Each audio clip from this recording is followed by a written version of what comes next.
Bismillahirrahmanirrahim. Alhamdulillahi rabbil alamin.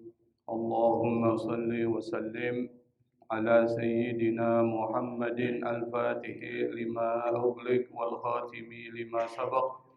Nasiril haqqi bil haqq wal hadi ila siratikal mustaqim.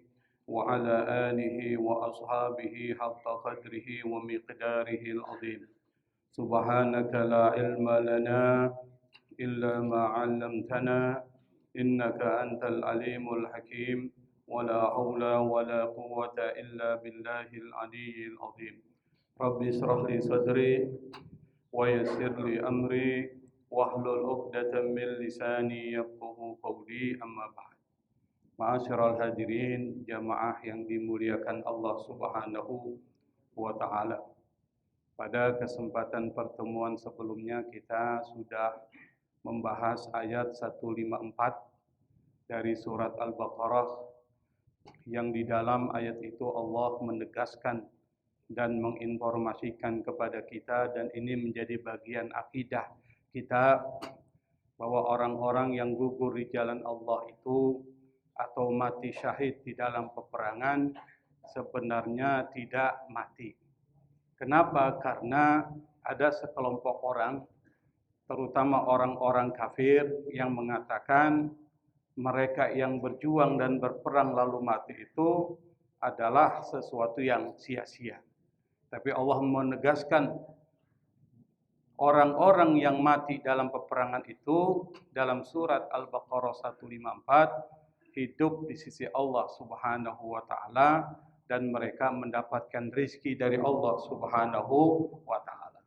Bentuk rizkinya adalah mereka mendapatkan kenikmatan kubur, mereka bergembira di dalam alam kubur atau alam barzahnya, dan yang ketiga, yastabshiruna bi ni'matin minallah. Mereka bergembira, berseri-seri dengan nikmat yang Allah berikan kepada mereka. Apa nikmat mereka? Kubur mereka diperluas.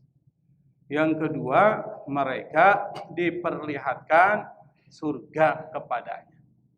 Yang ketiga, mendapatkan bau atau angin dari surga.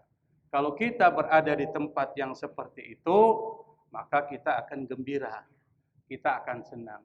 Tapi kalau kita mendapatkan sesuatu selain dari itu, maka kita akan susah dan akan menderita. Maka di alam kubur itu ada kehidupan. Apakah Anda mendapatkan kebahagiaan, itu tergantung amalan Anda. Atau Anda mendapatkan keburukan, itu pun tergantung amalan Anda. Maka dunia sebagai alam yang Allah ciptakan, itu bukan alam untuk istirahat. Tapi dunia adalah alam untuk kita bekerja. Alam untuk beramal mencari keridhaan Allah. Maka orang-orang yang diberikan waktu oleh Allah, tapi tidak menggunakan untuk mendekatkan diri kepada Allah, mencari kebaikan sebanyak mungkin, maka dia akan menyesal nanti pada saat ketika berada di alam kubur dan alam barzahnya. Maka di sisa umur kita ini, Pak, yang mungkin nggak lama lagi, setiap detik, setiap menit, dan setiap jam, umur kita berkurang. Rizki kita pun berkurang.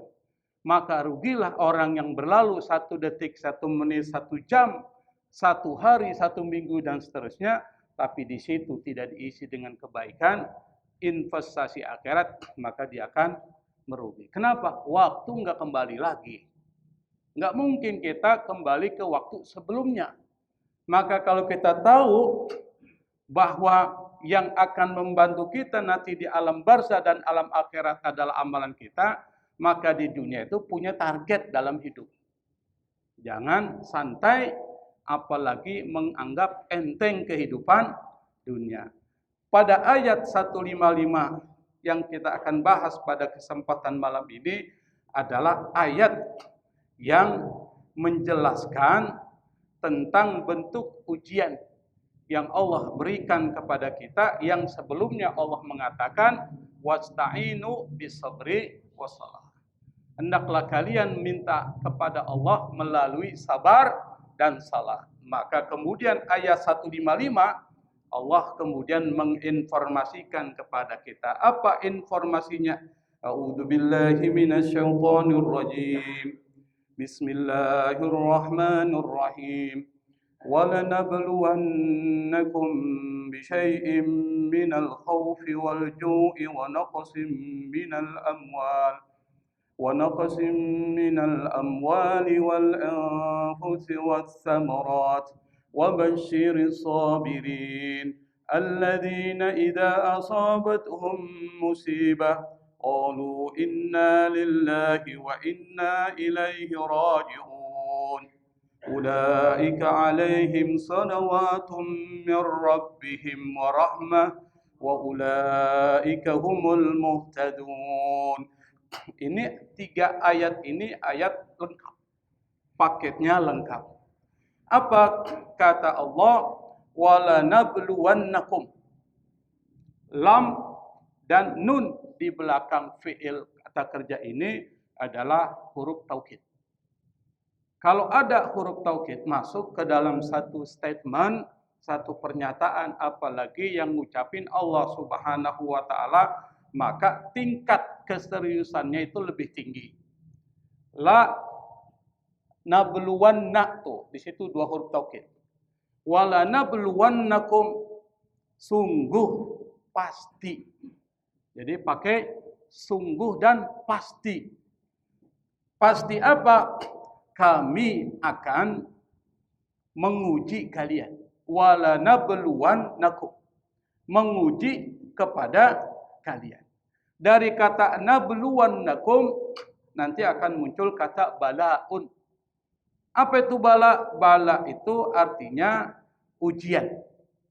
Ujian dalam kehidupan kita. Kita hidup ini enggak mungkin enggak diuji.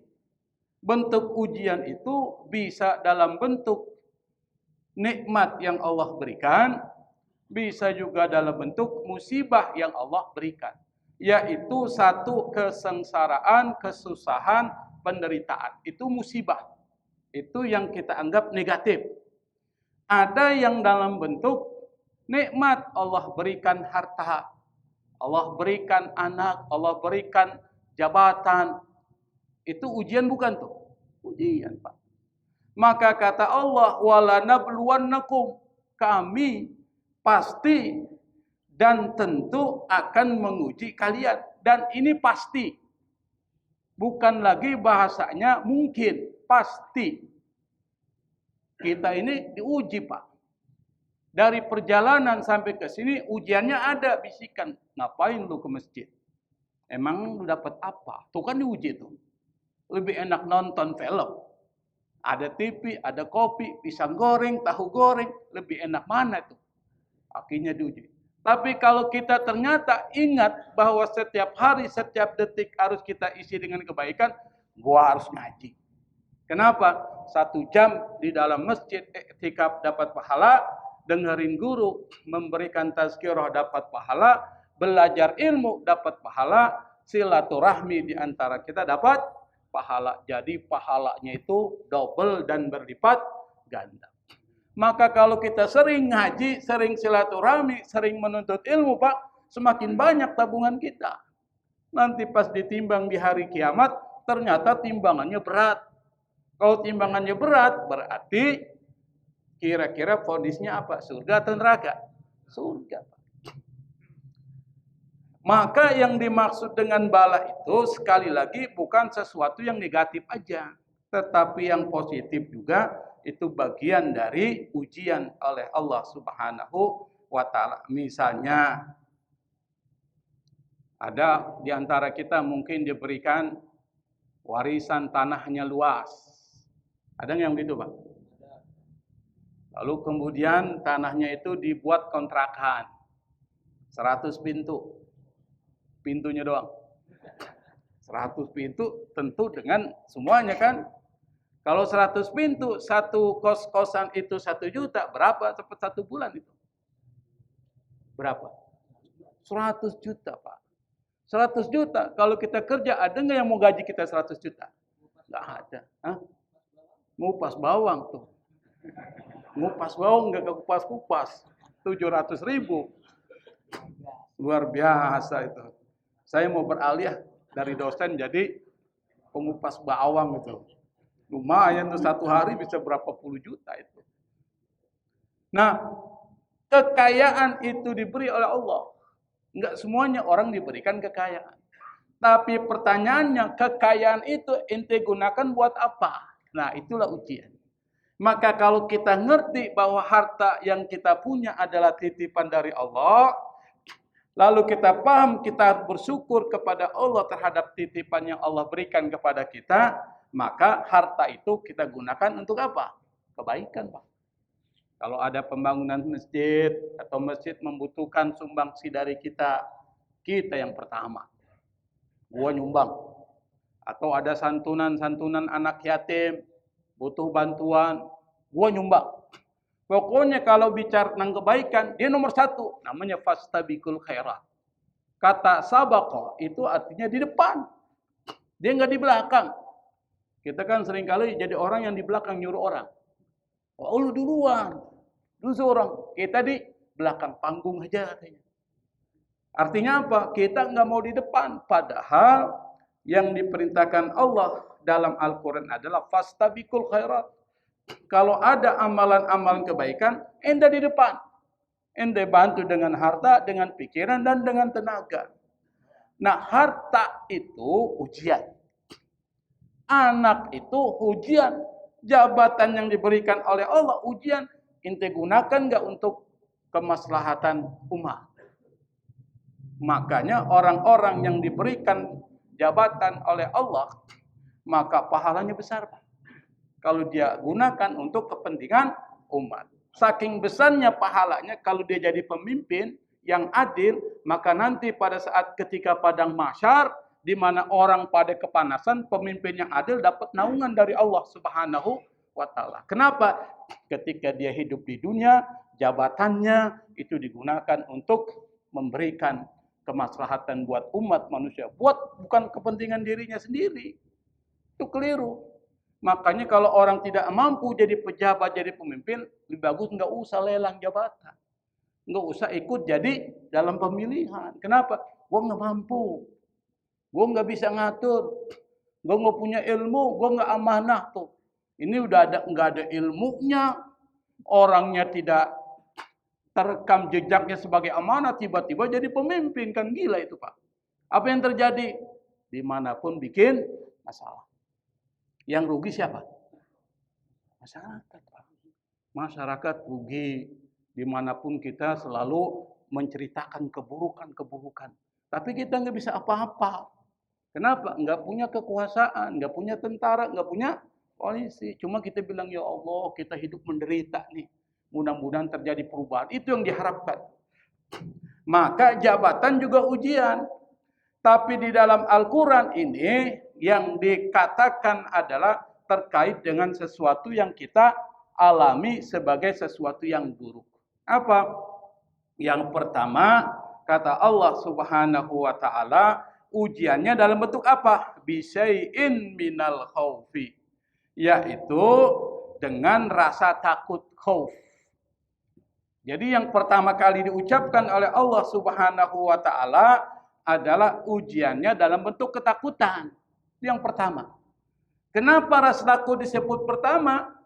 Karena ujian yang paling mempengaruhi hati dan diri kita itu persoalan takut. Kita ini kan punya rasa takutnya, Pak. Punya enggak? Takut miskin. Ada enggak sini yang takut miskin? Ada yang jawab, gue nggak takut miskin, Ustaz. Kenapa? Gue udah miskin. Ah, udah lain itu. Ada takut kehilangan istri. Takut hidup susah. Karena rasa takutnya nggak ngapa-ngapain dia. Kenapa? Itu ujian.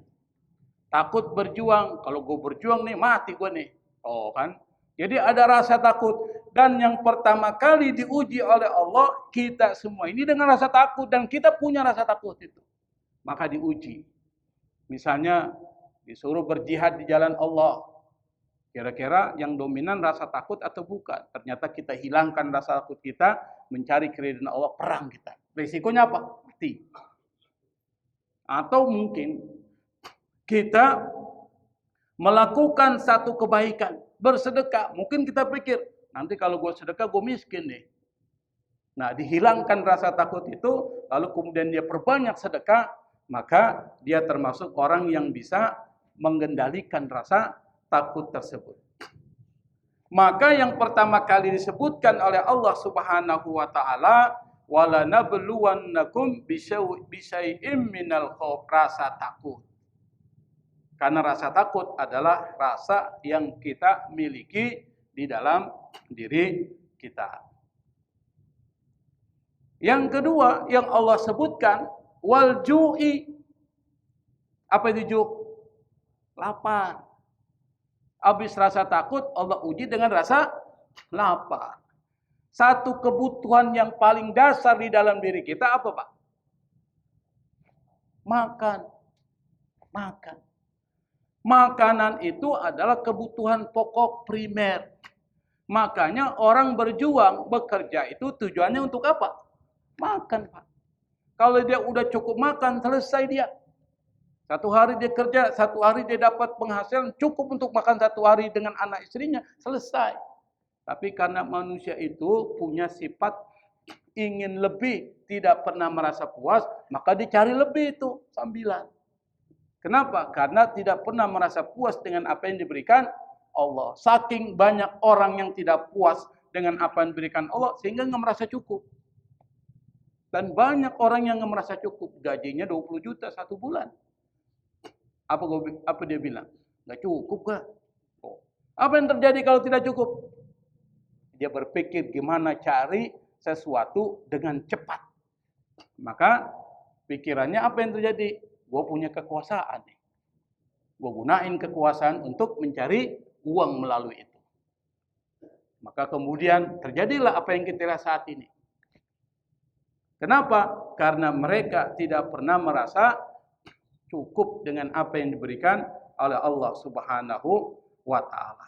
Maka setelah diuji dengan rasa takut, diuji lagi dengan rasa lapar. Yang kedua, lapar. Ada seorang tokoh ya, kalau kita belajar sosiologi itu, ada seorang tokoh, dia mengatakan bahwa hierarki kebutuhan kita, itu yang pertama adalah butuh terhadap makan. Kalau kebutuhan terhadap makan ini tidak terpenuhi, maka yang terjadi adalah chaos. Apa chaos? Chaos itu artinya kacau. Kalau terjadi kekacauan, maka orang akan saling membunuh untuk mendapatkan makan. Maka kalau kita sudah pada titik di mana orang sulit nyari makan, yang terjadi adalah perpecahan, Pak. Pasti akan terjadi perpecahan. Kita pernah krisisnya. Tahun berapa? 98, Pak. Apa lihat apa yang terjadi tahun 98? Penjarahan di mana-mana. Orang tidak takut dosa, Pak. Kenapa? Nih perut. Gue kalau enggak makan, repot gue. Sementara duit susah, curi, merampok, terus menjara. Kebetulan momennya ada, menjara dia. Tapi orang-orang yang punya iman nggak mungkin melakukan itu. Lebih baik gue lapar daripada ngambil bukan milik gue. Makanya hati-hati dengan persoalan lapar. Maka kata Allah, saya uji kalian. Kira-kira kalian sabar nggak? Ternyata banyak orang yang tidak sabar. Karena persoalan lapar, lalu kemudian mencuri, memanipulasi, bahkan sambil membunuh untuk memenuhi kebutuhan perutnya. Itu yang kedua diuji itu. Dan itu kita alami semua. Lalu yang ketiga apa? Wa naqsim minal amwal. Naqsin itu kurang. Amwal itu artinya apa? Harta. Dari kata malun, jamaknya amwal. Naqsun, kekurangan harta. Kekurangan harta apa? Kita ini pertama diuji rasa takut, kemudian diuji rasa lapar, lalu kemudian diuji dengan kekurangan harta. Kenapa? Karena secara naluri semua orang suka enggak dengan harta? Suka enggak, Pak? Makanya kata Allah, zuyyina lin-nasi hubbus syahwati minan nisa'i wal banina wal qanatiril muqantarati minaz zahabi wal fiddati wal khailil musawwamati wal an'ami wal has. Dalam surat Al-Imran. Zuyyina linnas, manusia itu dihiasi dengan apa? Kecintaan. Kecintaan dengan apa? Perempuan. Minan nisa. Di sini ada nggak yang nggak suka perempuan? Hah? Haji maaf tuh, Haji udah umur gini masih suka, apalagi kita masih muda kan? Yang udah umur 70 tahun ini masih suka, apalagi kita kan misalnya. Itu naluri Pak, karena Allah sudah sebutkan. Setelah perempuan apa? Banin. Apa tuh banin? Anak. Ada nggak yang nggak suka dengan anak? Suka, saking sukanya dengan anak, maka dia mencari cara supaya punya anak. Yang kedua, wal qanatiril muqantarah, harta. Harta seperti apa? Minaz zahabi, emas. Ada yang nggak suka emas? Bapak? Ada saat Mas Joko? Nah, lain itu. Mas Joko lain. Rata-rata orang suka, apalagi perempuan. Apalagi wal fiddah, perak. Maksudnya apa? Suka uang. Jadi kalau kita gambarkan minaz zahabi wal fiddah, suka perhiasan dan suka uang. Apalagi kalau dolar, lebih suka lagi tuh. Kenapa? Lebih tinggi daripada rupiah. Lalu apalagi? Wal khailil musawwamah. Itu kan ternak, tapi kita anggap sebagai kendaraan. Apa kendaraan itu? Mobil. Ada nggak yang nggak suka mobil? Pasti berlomba-lomba untuk beli mobil. Kenapa? Karena nyaman orang bawa mobil. Mana enak bawa motor atau bawa mobil? Mana enakan, Pak? Mobil, Pak. Motor kepanasan. Mobil ada AC-nya. Motor ada AC-nya nggak? Ada. AC alam. Memang sekarang rata-rata alam mulu ada AC-nya kan. Panasnya minta ampun tuh. Kalau mobil, tak. Artinya apa? Semua itu naluri. Maka karena itu naluri yang ada dalam diri manusia, manusia itu takut kehilangan itu semua harta. Karena takut kehilangan harta, maka dia buat rumah, dia jaga tuh. Dia pekerjakanlah security. Supaya apa? Jaga rumahnya, jaga hartanya. Maka Allah uji binaksim minal amwal, dengan harta. Misalnya kalau kita usaha tiba-tiba rugi, itu ujian Pak. Kita kemudian bekerja tiba-tiba ada rasionalisasi di perusahaan. Apa rasionalisasi itu? Hah? Pengurangan pegawai. Apalagi sekarang TV-TV itu swasta itu mengalami rasionalisasi besar-besaran. Apa tuh? Pengurangan pegawai besar-besaran. Kalau orang kemudian dikurangi, berarti hilang nggak pekerjaannya? Pekerjaan. Itu namanya nafsu minal amwal. Kemudian apalagi? Hartanya dicuri. Baru beli motor baru. PCX. Baru dia taruh, besok udah nggak ada, Pak. Hilang tuh motornya. Dicuri, atau mungkin motor baru dibeli, tiba-tiba ditabrak orang. Rusak tuh, hancur. Nah, itu namanya nafsu minal amwal. Itu terjadi. Maka kata Allah, itu ujian. Anda harus sabar. Jadi diingatkan. Dan itu yang ada di dalam kehidupan kita. Rasa takut, lapar, dan hilang harta kita. Berkurangnya harta. Yang berikutnya, wal anfus. Anfus dari kata nafsun, jiwa. Jamaknya anfus, maksudnya apa? Yaitu hilangnya jiwa karena sakit, karena mati, atau kita kehilangan orang yang kita cintai. Makanya di dalam Al-Quran nanti disebutkan tuh, apabila ditimpa musibah, maka katakan inna lillahi wa inna ilaihi raji'un. Nanti akan dibahas itu. Itu sikap kita umat Islam diajari oleh Allah. Kenapa? Karena musibah yang datang kepada kita pasti. Nggak mungkin nggak pasti. Yang disebut pasti itu tadi, takut, kemudian lapar, kita alami, kemudian hilang harta, hilang nyawa. Kalau bukan nyawa kita yang hilang, saudara kita, teman kita. Apa yang kita rasakan kalau keluarga kita meninggal, Pak? Sedih, kehilangan. Atau mungkin teman kita meninggal, teman dekat. Pagi masih ngopi, ngobrol-ngobrol. Siang udah, inna lillahi wa inna ilaihi raji'un. Telah meninggal dunia. Ahmad bin Ahmad. Woi, teman gue tuh. Tadi pagi gue ngopi, ngobrol. Malah punya rencana untuk melakukan sesuatu. Tiba-tiba udah nggak ada. Sedih nggak tuh? Sedih. Nah, kata Allah itu ujian. Karena ujian ente harus wasta'inu bisabri wassalah. Sabar. Apalagi diuji watsamarat. Watsamarat itu artinya apa? Buah-buahan. Tapi yang dimaksud ini bukan dalam artian buah-buahan juga, tapi misalnya hasil panen usaha kita. Kita mungkin punya kebun, panennya nggak bagus. Atau mungkin kita punya usaha, usahanya nggak bagus. Atau mungkin kita punya sumber penghidupan, kurang hasil dari sumber penghidupan. Itu namanya watsamarat. Dan itu kita alami. Misalnya kita nanam pohon nih, atau tumbuh-tumbuhan, panennya gagal. Di Dieng Pak, itu kan panen banyak yang gagal tuh. Kenapa gagal? Karena dingin. Yang namanya kentang itu yang biasa jadi penghasilan mereka, gagal semua itu. Apa kata mereka? Hebatnya orang-orang kampung ketika gagal panen bilang ini takdir. Tuh. Orang kampung lebih hebat dari orang kota, Pak. Orang kampung akan mengatakan ini semua sudah menjadi ketentuan Allah. Kita nggak berdaya. Itu hebat tuh. Dan itu bagian dari ujian, gagal panen, atau hasil kebun menurun, atau hasil kebun dicuri orang.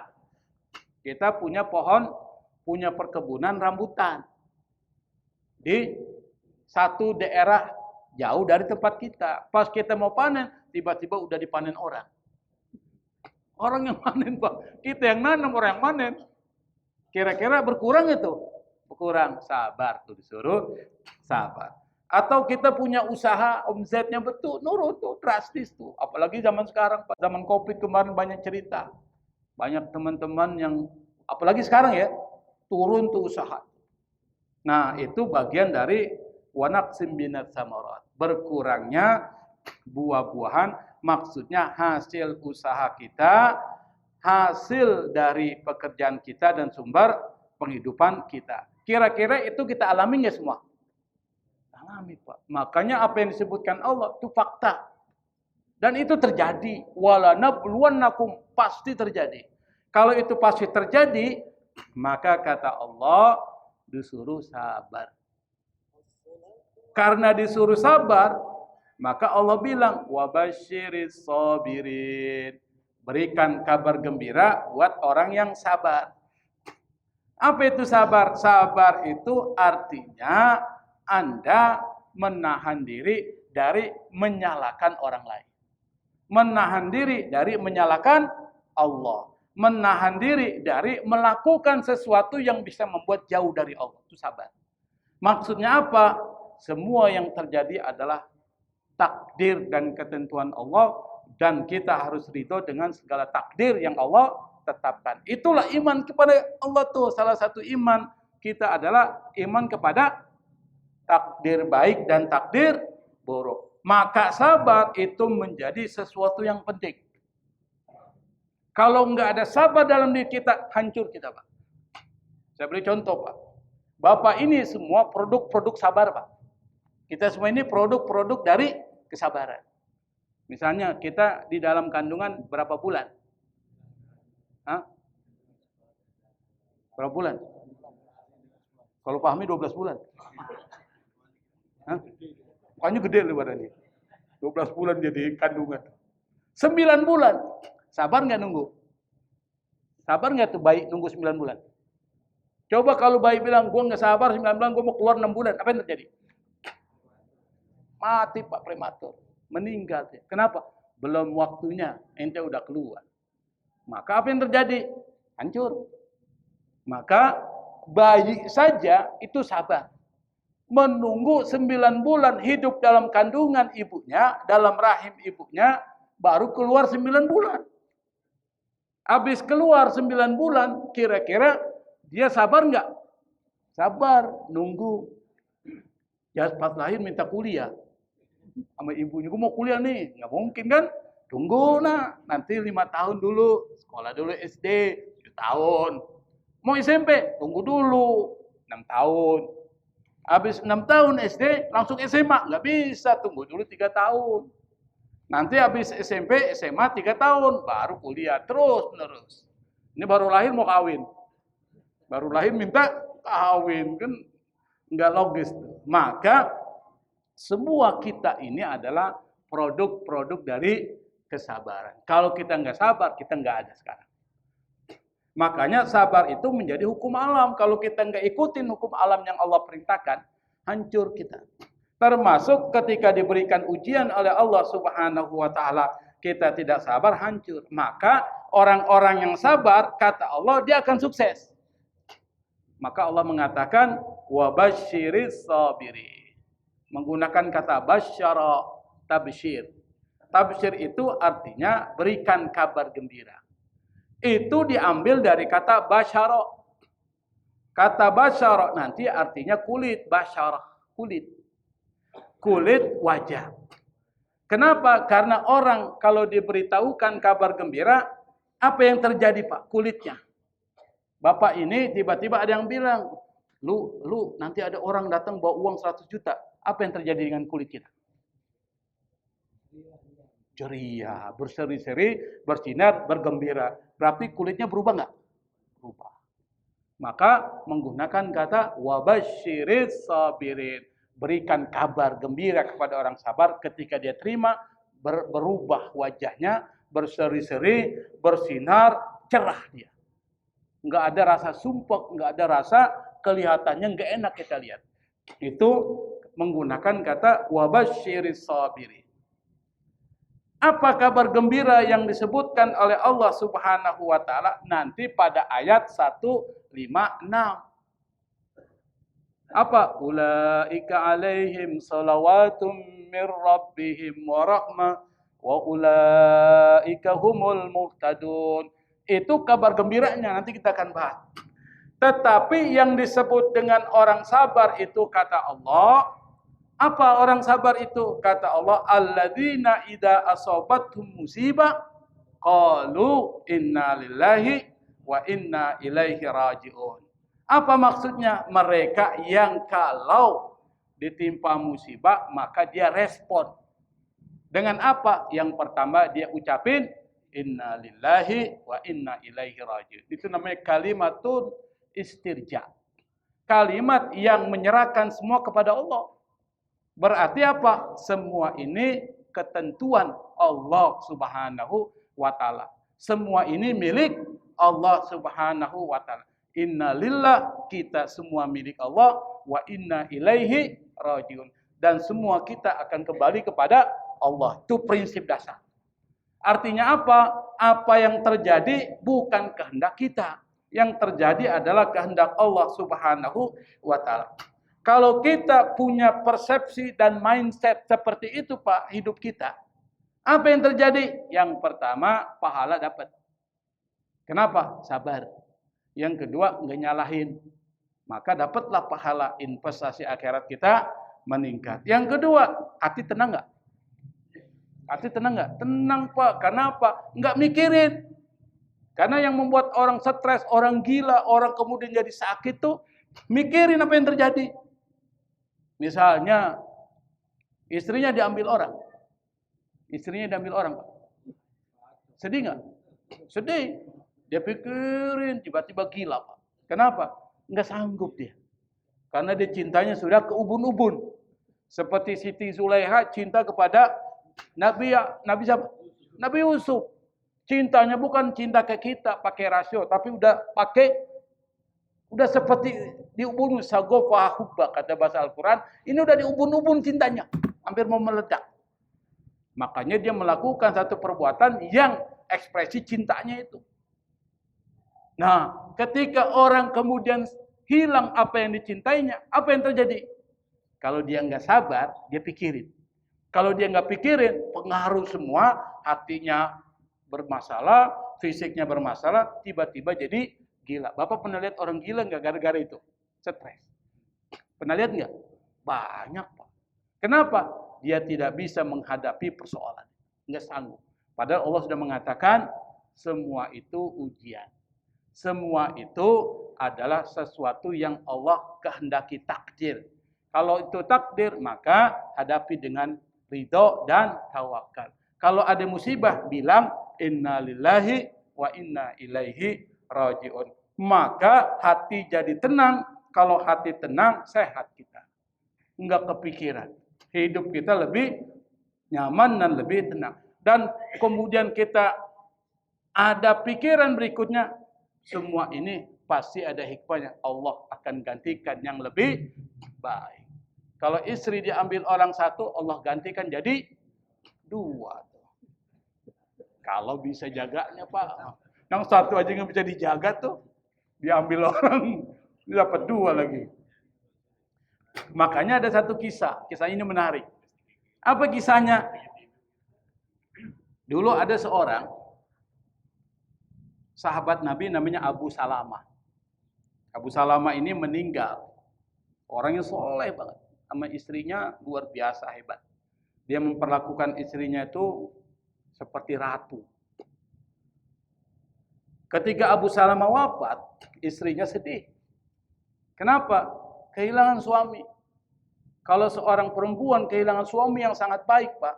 Kalau dia pikirin terus, dia enggak ikhlas dalam menghadapi, enggak ridho, stres. Itu bisa gila.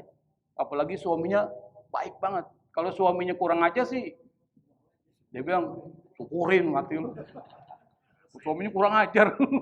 Tapi kalau suaminya baik, perempuan itu biasanya nggak akan pernah lupa dengan kebaikannya. Tiba-tiba meninggal, dia ingat apa yang dikatakan Rasul. Jika seorang muslim tertimpa musibah, lalu ia mengucapkan inna lillahi wa inna ilaihi raji'un, lalu dia berdoa. Doanya itu pada dasarnya adalah doa supaya digantikan dengan yang lebih baik. Kan ada tuh doanya kalau diartikan dalam bahasa Indonesia, ya Allah gantikan yang lebih baik. Maka Allah akan ganti dia dengan yang lebih baik. Itu dia ingat. Akhirnya dia ngucapin inna lillahi wa inna ilaihi raji'un, dia minta sama Allah. Tapi dia pikir, suami gue ini udah paling baik banget. Kira-kira kalau digantikan yang lebih baik siapa? Ya kan? Dia pikir nggak mungkin ada yang lebih baik dari suami. Kenapa? Karena yang dia terima itu semua tentang kebaikan. Akhirnya karena dia mengucapkan kalimat istirja dan dia minta sama Allah digantikan dengan yang lebih baik. Siapa yang lebih baik dari suaminya? Rasulullah Sallallahu Alaihi Wasallam.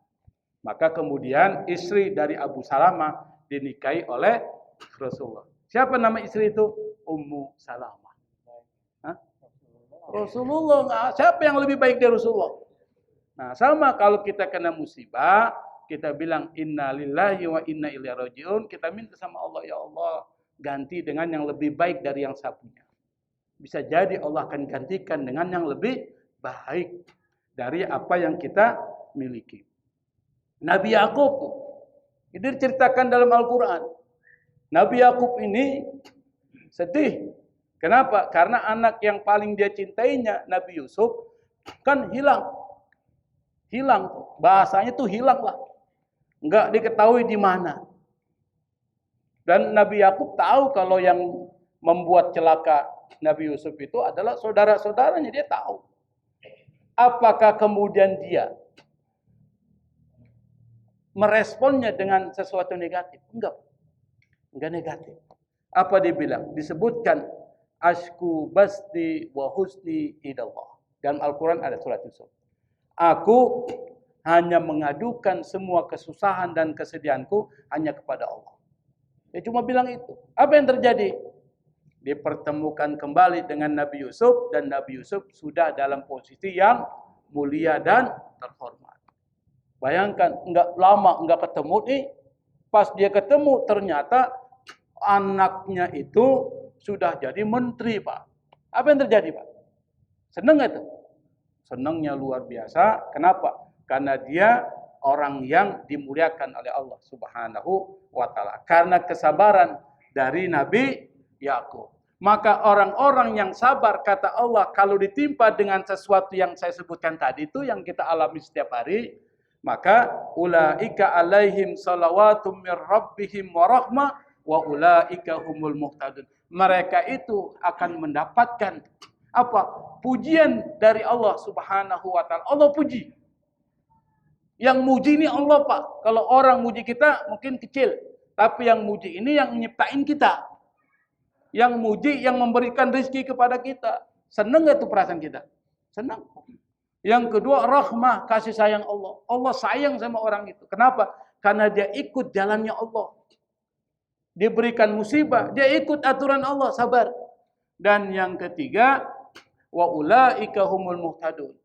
Mereka itu adalah orang-orang yang diberikan petunjuk. Kita ini hidup di dunia, kalau tidak punya arah, tidak punya petunjuk, nyasar nggak? Nyasar. Kehilangan tongkat. Kalau orang kehilangan tongkat, buta dia Pak, kehilangan tongkat. Apa yang terjadi? Orang buta kehilangan tongkat. Nabrak di mana-mana, sono, antum sini, masuk lubang. Itulah hidup kalau orang tidak sabar tuh. Maka kata Allah, kalau ente sabar, yang pertama saya puji engkau. Kalau ente sabar, kata Allah, saya kasih engkau. Kalau ente sabar, maka hidup ente saya kasih petunjuk. Jalannya lurus. Enggak belok kanan, enggak belok kiri. Lurus terus. Kenapa? Karena orang itu punya arah di dalam hidupnya. Maka kalau kita ingin dapat kasih sayang Allah, dapat pujian dari Allah, dan dapat petunjuk dari Allah dalam kehidupan kita, kuncinya apa? Sabar dalam menghadapi ujian yang diberikan oleh Allah Subhanahu wa ta'ala. Saya pikir ini yang bisa saya sampaikan. 2 menit lagi mungkin waktu Isya sudah akan datang. Semoga dengan apa yang disampaikan oleh Allah 3 ayat ini kita renungi, kita laksanakan dalam kehidupan kita, maka insya Allah hidup kita akan lebih terarah dan mendapatkan kebahagiaan dari Allah Subhanahu wa ta'ala. Wallahul musta'an. Wassalamualaikum warahmatullahi wabarakatuh.